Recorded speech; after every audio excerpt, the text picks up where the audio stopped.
Ako ay si Florante ng Albania. Mga magulang ko ay si Duque Briseo at Prinsesa Floresca. Ang iniibig ko ay si Laura, ngunit nagkahiwalay dahil kay Conde Adolfo na laging puso'y pinapahiwalay. Isinilang ako sa kaharian ng Albania. Ang mabuti kong ina na si Prinsesa Floresca ay laging nagtitiwala sa akin na ako ay magiging isang haring butihin. Siya ay nawala nung ako ay bata pa, kaya ako ay umiyak sa ilog Sapa. Doon ko nakilala ang pinakamamahal kong Laura.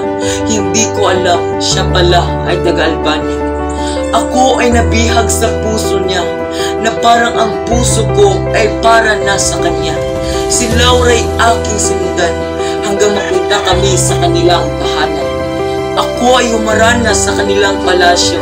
Kasama ko ang aking ama na si Duque Briseo. Hanggang sa ako ay sinagot niya, naging masaya ang buong Albania. Ako ay nilito ni Conde Adolfo. Ako ay galit na galit hanggang sa ako ay nililo. Sa gubat ako ay nanatili. Maraming mga leon sa akin nanatili. Ako ay sumigaw ng tulong sa kagubatan. Maswerte na lang si Aladdin, ako ay nadatnan. Isang Moro na anak ni Sultan Ali Adab, ngunit siya ay pinalayas at ginawang asong sagad. Ako ay tinulungan ni Aladdin, pinatuloy sa tahanan at pinakain rin.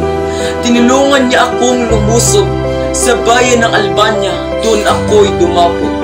Pinatay ko si Adolfo na parang isang lobo, tumatakbo hanggang sa mapatay, ngunit siya pa rin ay nawalan ng buhay.